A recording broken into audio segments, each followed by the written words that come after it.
Good evening or good very early morning. This is, as always, Gordon Causey coming live and almost completely unscripted. I've written out a few little scrib notes, as it were. Today is the now 1:17 a.m., so we've rolled into Thursday, the 13th of July. Candy, of course, is always here. And she knows when I do a video, she gets a treat. So sit. Sit, give me your paw. Lay down. Speak. Good. One day I'll teach her a new trick. I'm trying to teach her to roll over, but it's incredibly hard. Wanted to do a video tonight. This is a stream of consciousness that I find myself going through, having done a podcast with a buddy of mine, Mark, who's out of North Carolina. I'm up here in northeastern, very rural Ontario. Reference, I'm not sure I'm pointing right. There we go. The CN Tower. I used to live in Toronto, downtown, many years ago. Now I'm out in the boonies and I'm loving it. But I want to talk about censorship because, as I say, this podcast that I participated in with Dr. Robert Malone was quite thought-provoking, and a lot of different elements to what this highly esteemed, acclaimed gentleman brought up.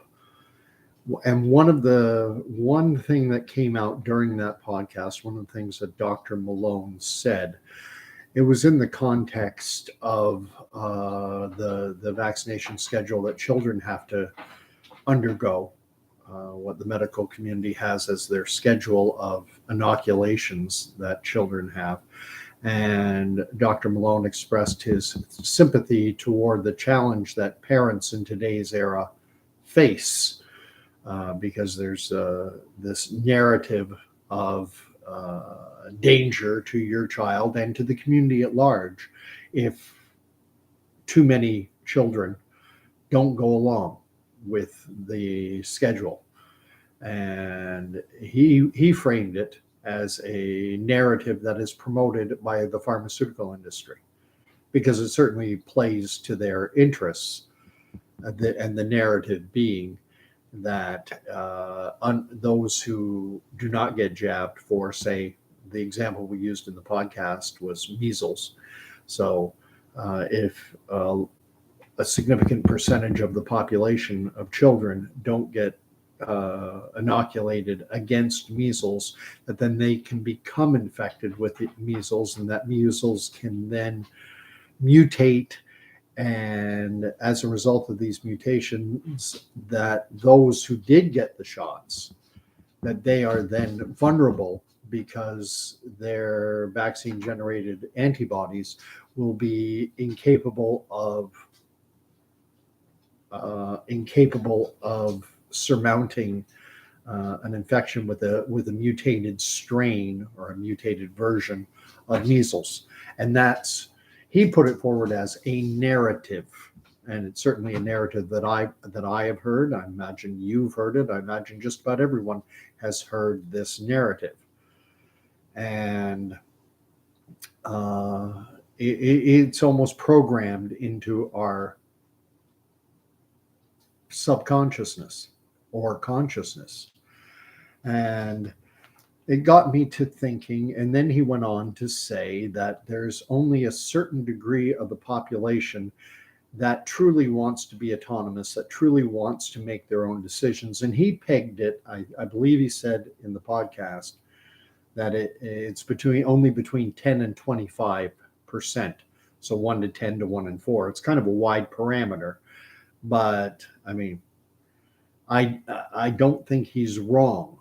I don't know what the percentage is, but I suspect that he's bang on the money, that there are a large number of people, a significant portion of the population, the majority certainly, who simply don't want to engage in the having to make a decision. They'd rather just have it spoon fed to them. They'd rather have a big brother, father type figure standing over them saying, here's what you have to do. And it makes life simple, because then you don't have to think, you don't have to engage, and you don't have to make what might be incredibly difficult choices. Dr. Malone referred to it as a paradox. I honestly didn't, it's a good enough word, but I don't think it's quite the right term. A paradox is, in order to achieve peace, you have to be ready for war. They're kind of contradictory. What it can come down to often is simply the fact that there are no good choices.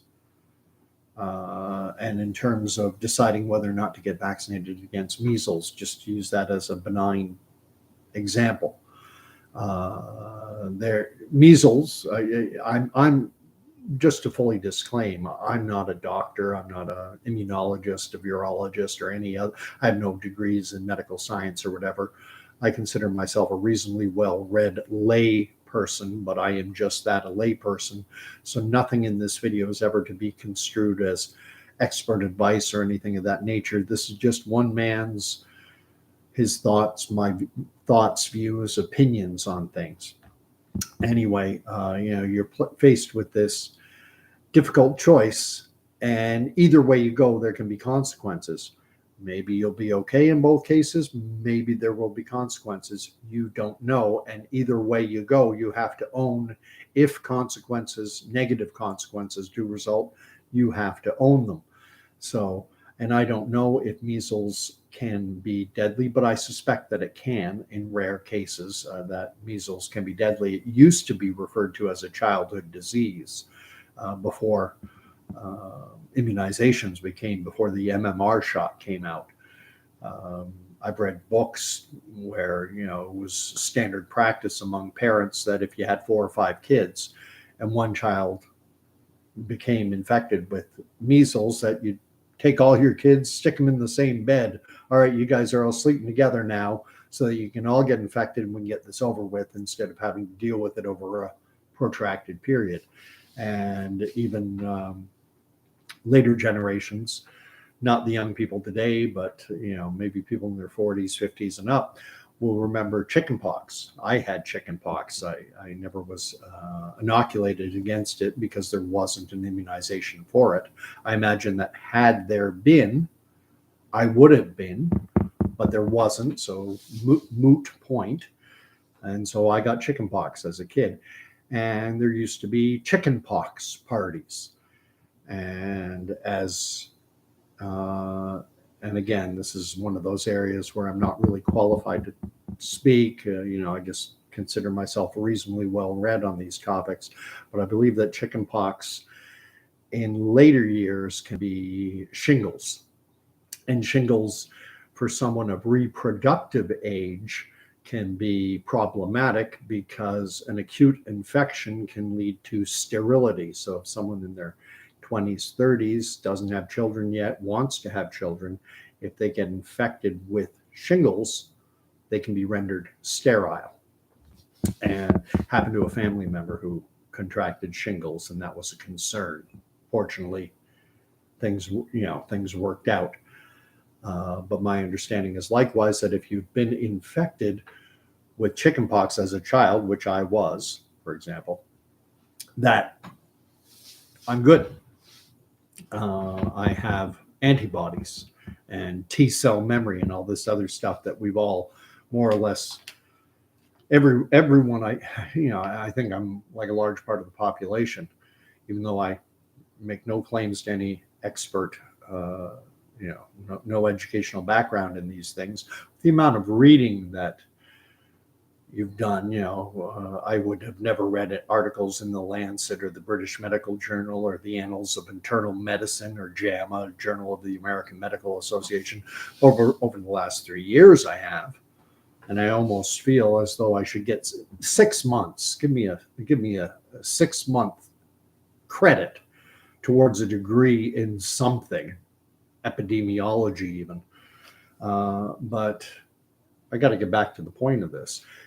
This point that Dr. Malone made, that there's only 10 to 25% of people who genuinely want to be informed and want to have all the information available to them and to make their own decisions, whereas the vast majority, 90 to 75%, to quote his figure, who simply say, just tell me what to do and I'll do it.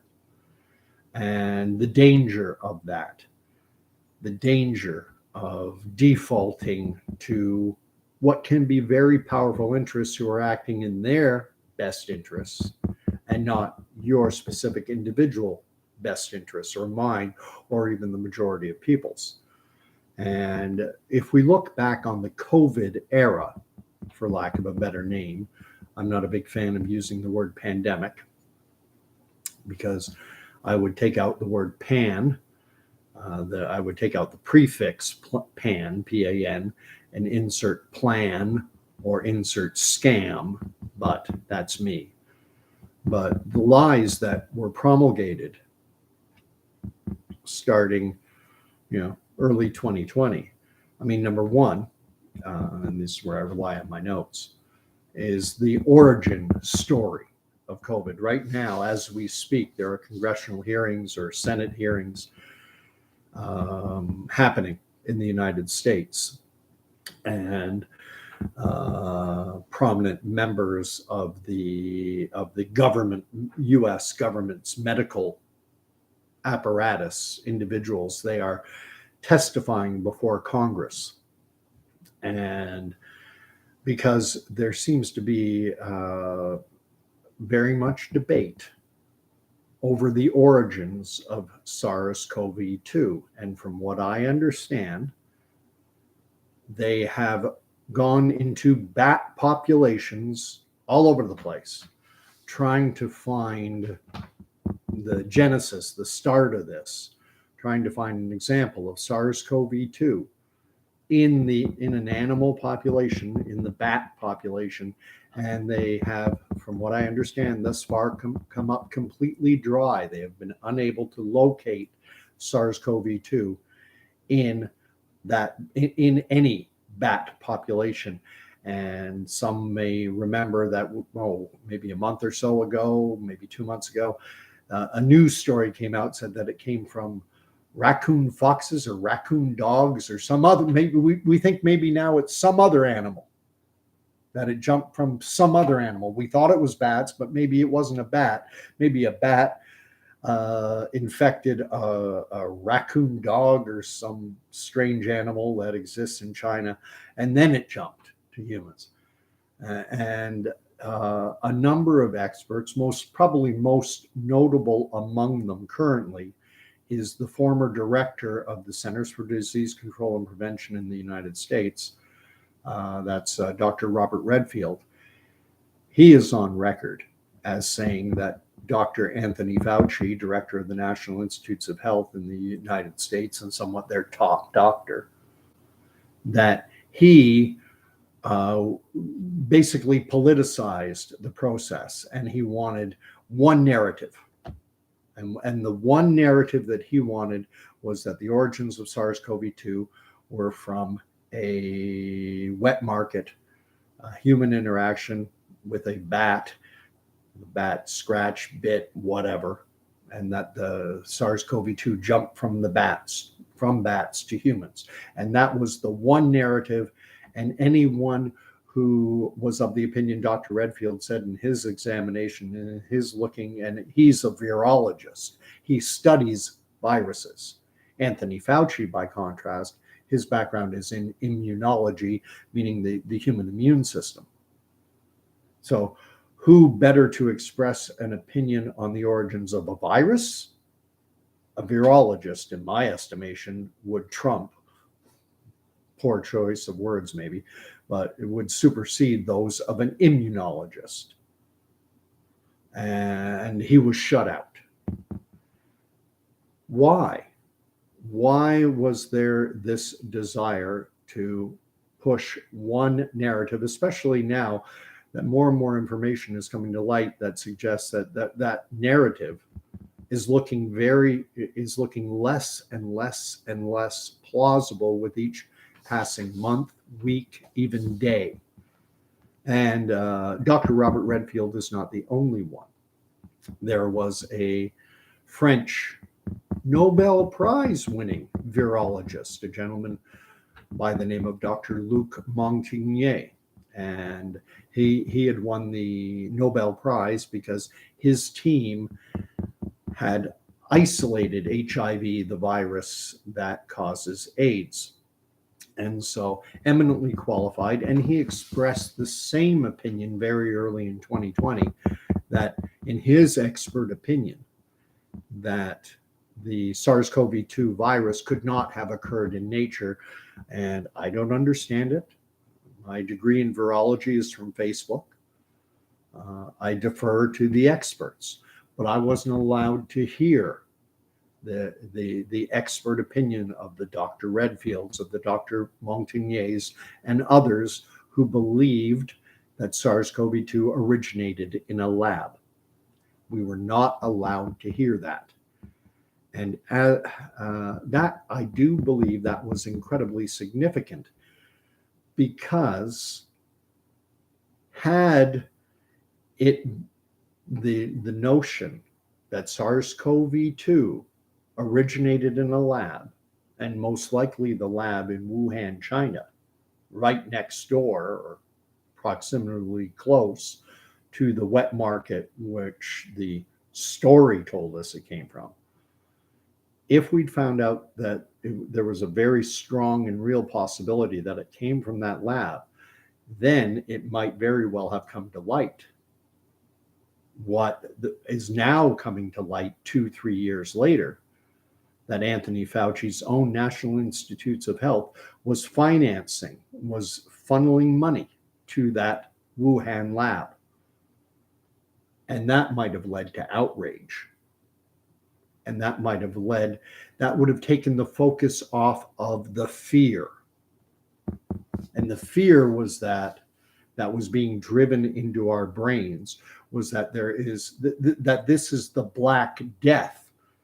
This is the first time in my lifetime, and maybe it's the first time in history, that a virus received a branding statement. SARS-CoV-2, whenever you listen to government health officials, politicians, and the media, they always framed it as the deadly coronavirus. I've said this dialogue a few times, so it's somewhat ingrained in my head, but you'd listen to the news, and in Canada, it was more terrifying news from Bobcaygeon, Ontario, where the Tall Pines nursing home has experienced another 10 deaths to the deadly coronavirus as the tsunami of infection tears through that retirement home. Story to follow.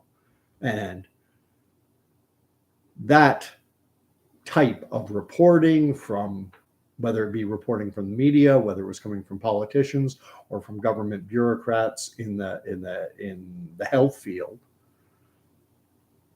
I've spoken to this before, how fear robs a person of their ability to think. It elicits, when you're in a fearful state, people default to the fight or flight response. And it robs a person of their higher thought process. Your frontal lobes, where your higher thoughts come from, I mean, it more or less shuts down, and we resort back to a more animalistic brain. And had the origin story centered on the potential, and very real and strong potential, that it came from a lab, that might have mitigated, that might have lessened our fear. So one of the first one of the first areas we saw censorship really come in was in this origin story. And Anthony Fauci, as his email chains have revealed, was very active in suppressing the origin, any origin story that deviated from the approved narrative. He praised an article written in Nature magazine, which I read and I believed, because it was in Nature magazine, which is a prominent scientific paper, journal that tends to cater to people of my ilk. It's not JAMA, it's not the Lancet. It tends to, the language is more digestible by what I'll call somewhat educated lay people. And I bought it. I believed that, okay, it came from a bat. And Anthony Fauci praised them. Thank you. Thank you for doing what I wanted you to do and suppressing this idea that the lab that we've been financing to perform experimentation on the SARS-CoV-2 virus, that's going away. And then the Lancet came out with an article which basically said that anyone promoting this idea or mentioning this idea or even postulating on the potential that it came from a lab, they call that a tinfoil hat conspiracy theory. And they enter the gaslighting. Oh, it came from a bat. Oh, yeah, in a lab. Oh, sure. And, and you would get that from people who have no background in medical science, same as yourself. But all of a sudden, everyone became an expert. And then the next lie that came out very early in the pandemic, Anthony Fauci was doing a press conference at the White House or, with Trump, and with the White House logo in behind, and talking about the virulence and the deadliness of SARS-CoV-2. And he said it was at minimum, it was at least 10 times as deadly as the seasonal flu. Minimum. And created this, and it, in the United States, in Canada, I'll stick to Canadian references, a number of years ago, and I remember the figure well, it's 8,511. That's the number of people who died in 1 year. That was the highest in the last 5 years when I looked at it. I think it was 2018. I might be wrong, but if you go to Statistics Canada and top 10 causes of death, 2017, 18, somewhere in there, Canada experienced 8,511 deaths that were attributed to influenza flu. And so now we had Anthony Fauci saying that SARS-CoV-2 was at minimum at least 10 times more deadly than seasonal influenza. And so if 8,500 people could die in Canada from seasonal flu infections, well, 10 times, now we're up to 85,000. Maybe we get up around 100,000. And as the numbers bear out, we never came anywhere near to that. Still, now we're 3 years in, we've never come anywhere near to it. Didn't come near to it in the first year, certainly. And there were two doctors in Bakersfield, California, one of whom is named Dr. Erickson. I don't remember the name of the other one. And they ran, I believe it was called an urgent care center. And these two doctors held a press conference for the local media. And they were looking at data that had just been published by Stanford University. And I believe the gentleman's name is Dr. John Ioannidis. And he was one of the world's leading epidemiologists. And he had partnered with local health authorities and had conducted serological testing on a broad base of the population to try and nail down what's the infection fatality rate. How many people get infected? How many people die? What's the infection fatality rate? And what he found, what their study found, and I can't remember if it was Santa Clara County, Los Angeles County, but it was a large area. And what they did is they took a representative sampling of the population for that county, and they conducted antigen testing where they test people to see had they ever been infected with SARS-CoV-2. They look for antibodies, and you can tell whether someone has an active or a previous infection by the presence of antibodies. And what their study found was that the infection rate at that point could have been as much as 55 times higher than what they had thus far identified by testing. So if they, let's say they had 100,000 cases that they'd identified through PCR testing at that point, we'll multiply that by 55. So now you're up into millions. So we've had millions of cases. So instead of, it's all about the denominator. say there are 50 deaths out of 100,000 cases. Okay, well, what if it's 50 deaths out of 2.5 million cases? And then the infection fatality rate drops down to nothing. And we soon found out that the infection fatality rate is nowhere near being 10 times greater than flu. They're very, and I'm not going to speak to exactly what the infection fatality rate is. I've looked, it's been a while now. I haven't been as fixated on COVID because now I view my own personal non-expert view is COVID's a nothing burger. I got the virus in February of 2022. But to be perfectly fair, clear, and honest, I never got tested. I've never been tested once. I've never done a nasal colonoscopy.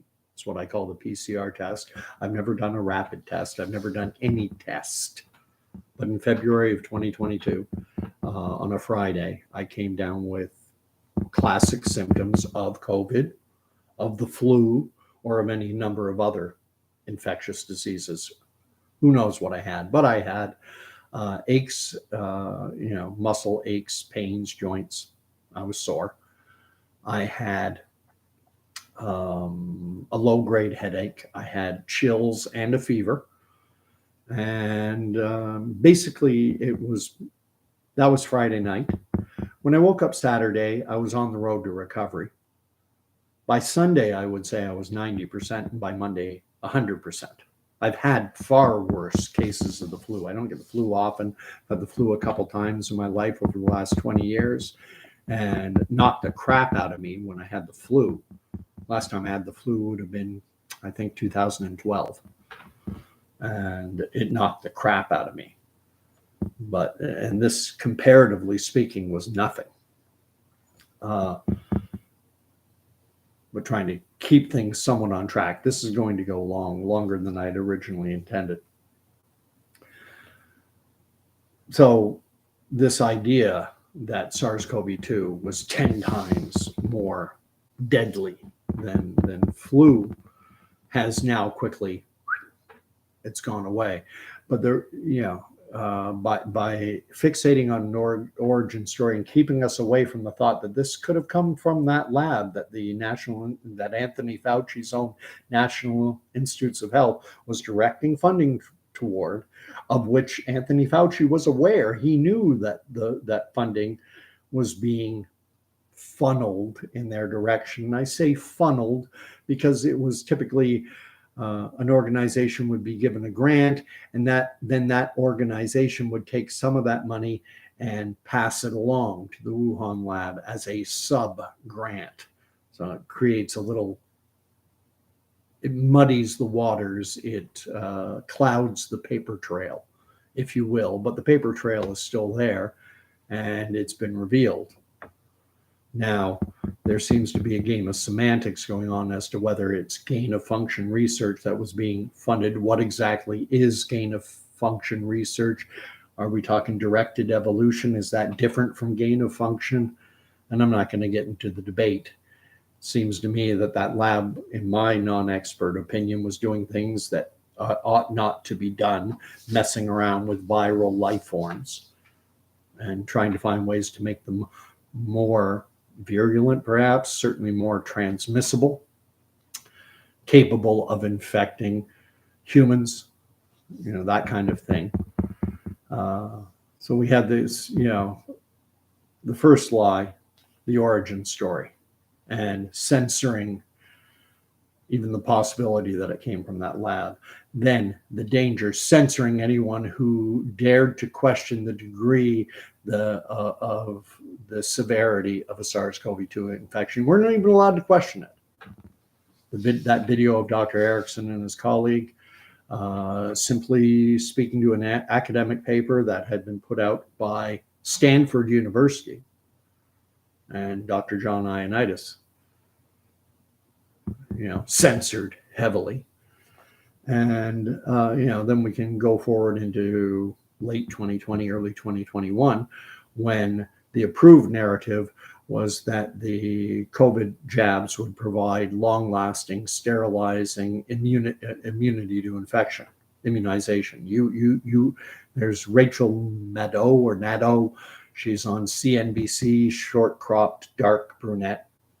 And she was saying the virus stops. We now know the virus stops with each infected person. You cannot get infected. That means you cannot pass the infection upon to someone else. The virus stops with each vaccinated person. That you were allowed to say.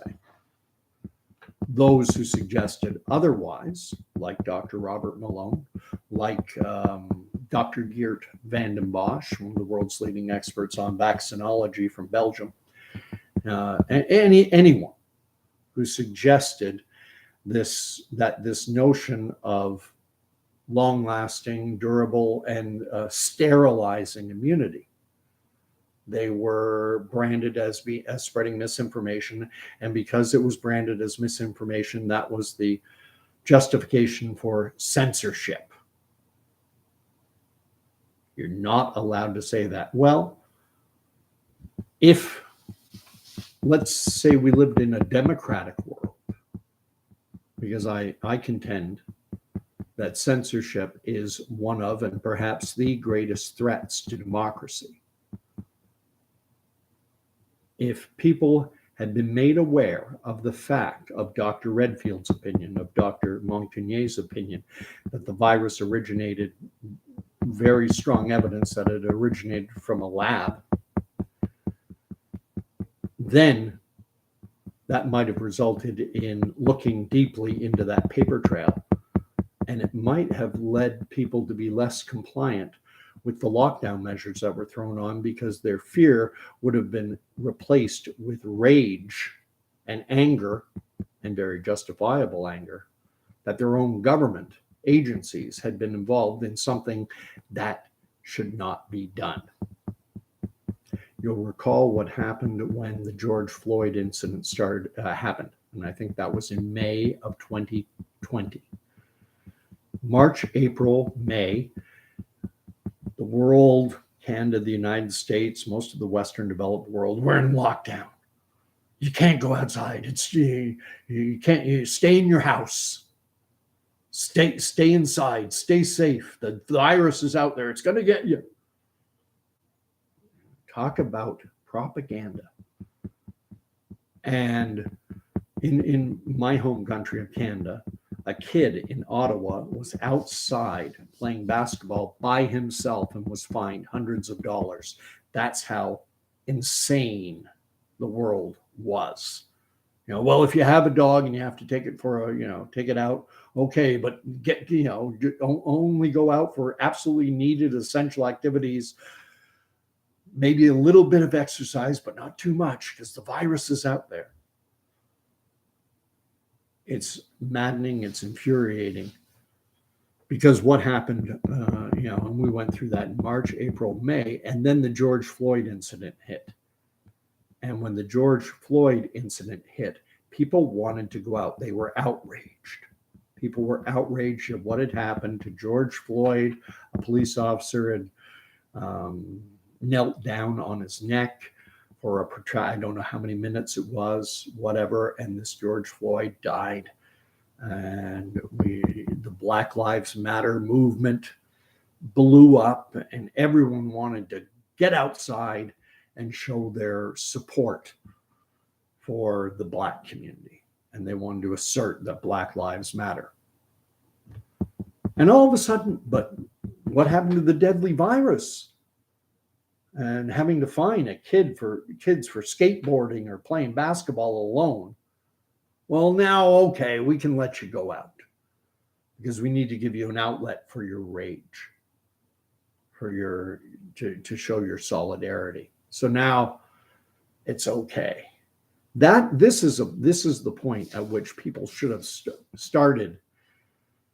Anyone who wasn't questioning it from the beginning, at least at that point, should have been seriously questioning things and asking, wait a minute, why is this the first virus with a branding statement, the deadly coronavirus? Why aren't we allowed to question the origin of it? Why aren't we allowed to question the severity, the virulence of it, especially when there's hard data suggesting that it's not as bad as they say? That's when the questioning should have started. But getting back to what Dr. Malone said, that there's only 10 to 25% of the population who really wants to engage in examining things in detail, and that 75 to 90% of the population is more prone to saying, just whatever you tell me is good. That way I don't have to think. I've outsourced my brain to my cell phone, and I don't want to think about anything. Just tell me what to think, tell me what to believe, tell me how to feel, and Bob's your uncle. And this is the threat to our democracy. It's as much a threat that's coming from the powers that be, from this World Economic Forum and other wealthy, powerful interests. It's as much from there as it is from ourselves, from the 75 to 90% of the population who are simply too lazy to be engaged and to question and to use their brains. And then we can get on to, I was in the last point I was talking about was the effectiveness of the jabs. You weren't allowed to question that. The only story that was allowed was that they provide long-lasting sterilizing immunity. But if people have been questioning things earlier, they might have questioned that as well. And the data came out very quickly from Israel, and we kept seeing more and more and more breakthrough infections.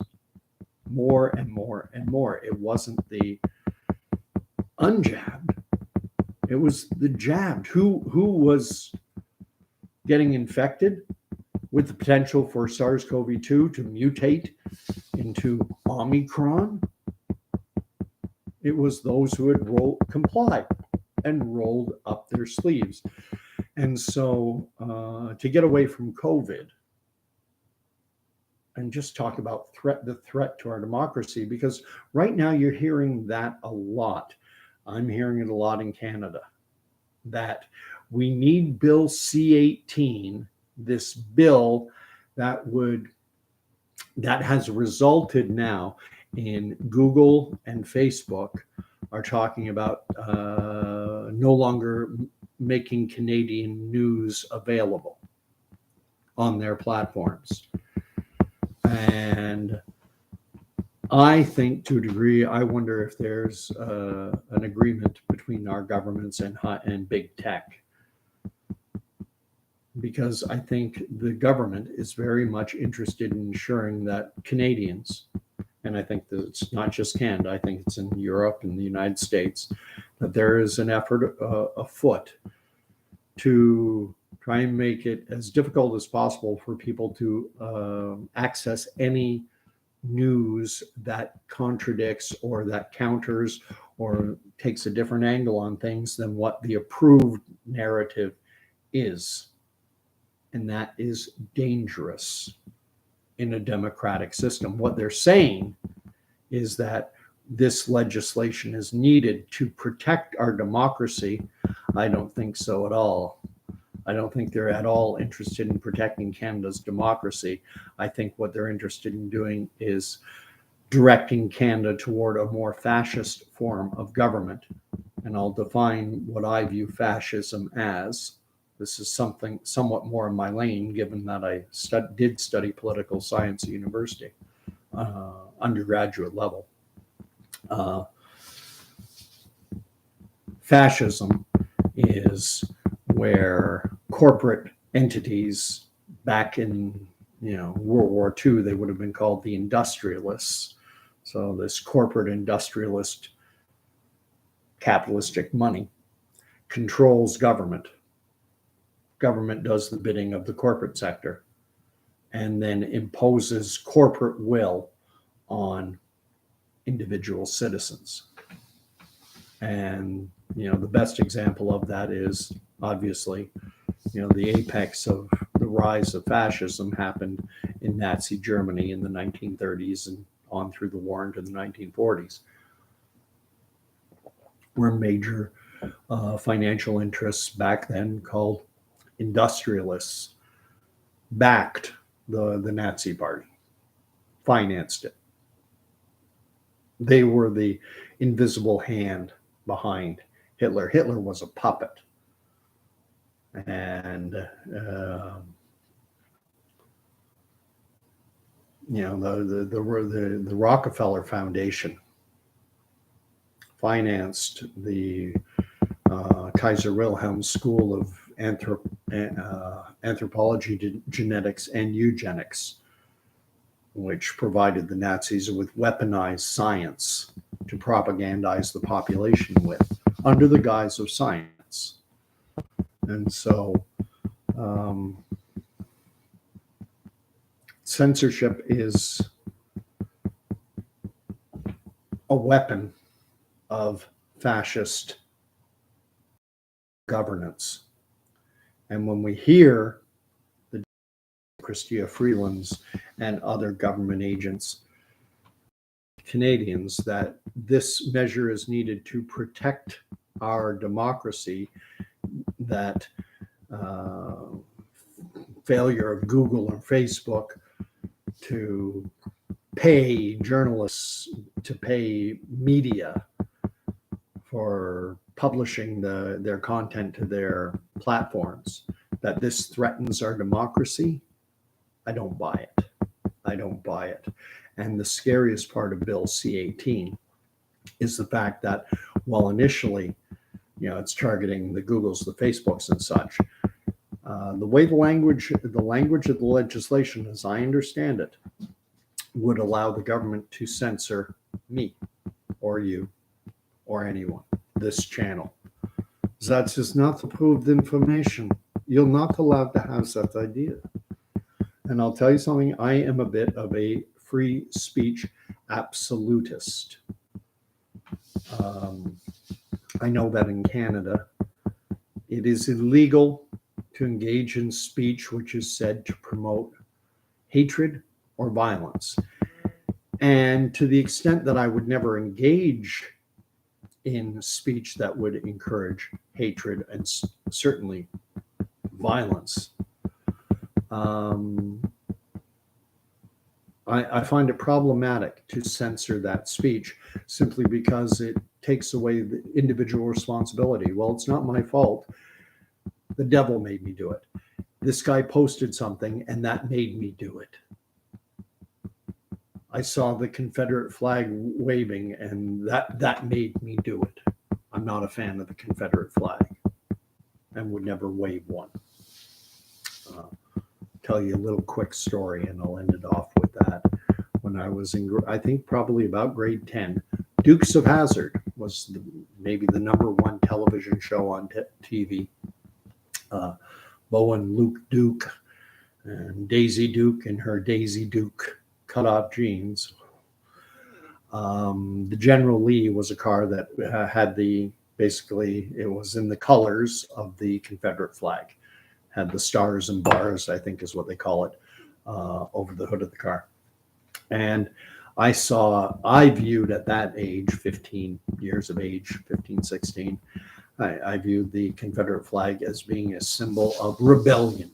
And what 15, 16-year-old isn't rebellious? And so wanting something emblematic of my rebellion, I went to a flea market and I saw a Confederate flag and I bought one. And I put it up over my bed in my bedroom and came home one day, or I found it taken down from above my bed. And my mom then gave me a history lesson, one that I should have known, but I didn't. I didn't know enough about the American Civil War. And she said in no way, shape, or form was she going to allow a racist flag to be flying in anywhere in her house. And I'll give myself a certain degree of credit. I listened. And I took that flag, returned it. I went back to the flea market, swap that racist flag for a Canadian flag. But at the same time, I don't think it should be banned, even though I won't fly one myself. And even though I'll have certain pejorative feelings about anyone flying it, I'm one who believes in that familiar old saying that the best disinfectant is sunlight. And I actually prefer it when racists are upfront and honest, and because then you know what you're dealing with. So, but the biggest threat we're facing right now in this world is this control of information. And sadly, I don't think Dr. Robert Malone is wrong. I think it is 75 to 90% of the population. I hope it's 75 and not 90. 90 is kind of scary, but even 75% is scary, of people who don't want to engage intellectually, thoughtfully, use their brain. You know, you might make the wrong choice. Well, that's why democracy is often described as the worst possible form of government, with one differentiator: it's simply better than all the others. Yes, democracy is bad because sometimes you do make a wrong choice, but it's your choice, it's my choice to make. And you can't make a choice. You can't make a proper informed choice unless you have all the information. Should an individual have the right to refuse a vaccine?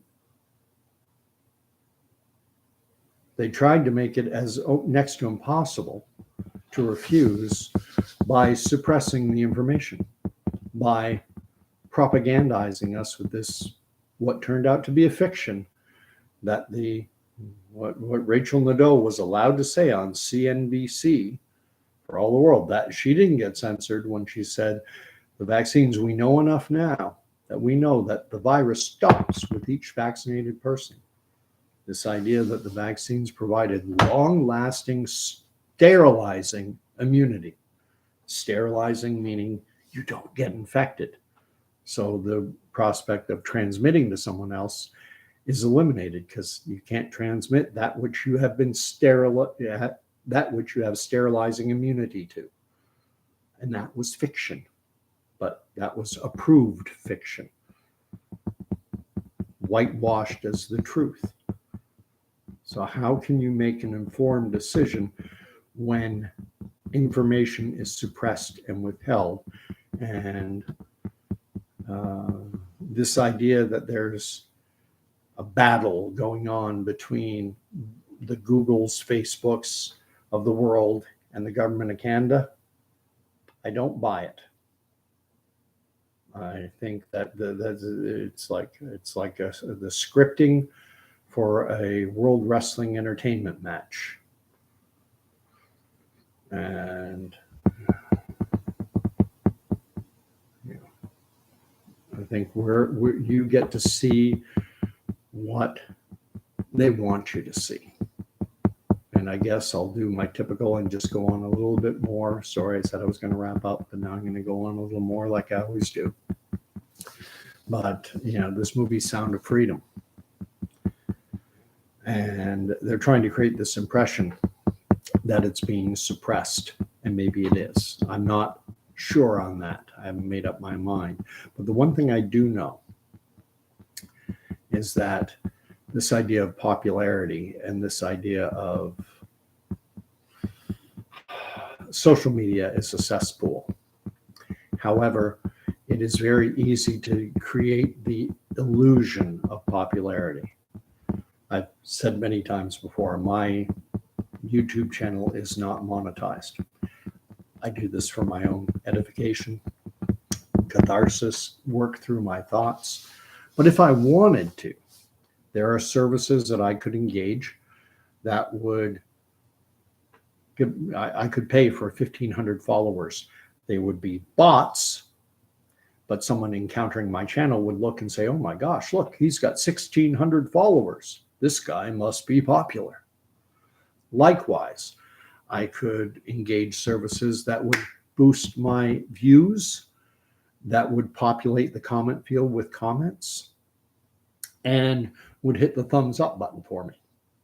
And what that does is that gets people, and I'm guilty of it too. We're all guilty of it. We watch a video and we go, I wonder how, oh my gosh, this thing has been viewed 18 million times. Oh my gosh, this channel has 10,800 followers. Oh my gosh, this video's been liked 300 times. This is good.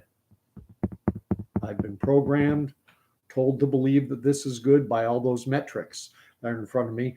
And they very well, and I suspect in a lot of cases, they are simply an illusion. I suspect that when a guy like Joe Rogan was starting his podcast, that this is what happened, that even before the podcast was dropped, or as the podcast was dropped, within nanoseconds of the podcast being uploaded, that bang, it would have 10,000 views or more. And comments, oh, great interview, wonderful job, can't wait to see your next one, whatever. Artificial intelligence, algorithms, bots, they can do this in, again, nanoseconds. And so anyone encountering it gets the impression, wow, this is really popular. And there's a herd mentality with the population. People want to go with the herd. You know, just think back to high school and the fashions that existed. And everyone got into their little camps. You know, you were a jock. You were going back to my era, you were a jock, you were a preppy, you were a smoker. You know, you were this, that, or the other. Yeah, you were new wave, punk, break dancer, whatever. You got into your little camps and you wore the uniform or a variation of it. And that world exists now. It's just been taken into the digital realm. And so decide for yourself. If something is garbage, Dylan McIlvaney, whatever that guy's name is, the Bud Light guy, there's this impression, if you go to his Twitter account or his TikTok channel or whatever, there's this impression that he's incredibly popular. Everyone likes his videos. Everyone comments positively on his videos and his posts on Twitter, et cetera, but is it real? Well, I think where the rubber hit the road is when Bud Light sales fell down to, well, I'm not going to say they fell to nothing, but they certainly, there's stories coming out now that that a number of Costco's are no longer stocking Coors Light beer in their stores because it simply does not sell. Tells me that the popularity and the following of this Dylan guy and I don't follow his channel, and I've never actually watched a video of his, although I have seen it scrolling by. Is he really that popular? No. Just because something says. So I'll end it off now for real and invite you, because unfortunately it is reality. If you do like my video, I'm not paying for bots to do it. If you're a real person and you like my video, please, you're welcome to give it a thumbs up. You're welcome to subscribe. You're welcome to share. And you're welcome to engage. I always have chat on, and there have been times where I've had 4 or 5 people come on. I do these at all different odd hours, but I enjoy dialogue. I enjoy interaction. I enjoy commentary. So if you want to throw comments up, you're most welcome. And God bless. I am a Christian, and that is to say that I avow and proclaim Jesus Christ as my personal Lord and Savior. And there is deliverance from that which is coming, and there is more coming. This is not the end. Things have barely started. I think, I think it's called Agenda 2030 for a reason. Well, that's still 6.5 years away, 2030. And if you're looking for a savior, if you're looking for a Messiah, if you're looking for someone to send this entire demonic, evil agenda crashing down, don't look to me. Don't look to Donald Trump. Don't look, Canadians, don't look to Pierre Poilievre or Maxime Bernier or any other, or Dr. Malone or Peter McCulloch or Bobby Kennedy Jr. or anyone of this earth, because you will be disappointed. You will be deceived. There is only one Savior, and that is Jesus Christ. And this life is not the end. There is Act 2. There is more to come. You have to extend your horizon beyond that point where the sky meets the earth. There's more coming. So I'll end it there. God bless. Like, share, subscribe, all that stuff. And thank you for watching. Would love to see some comments. Good night and God bless.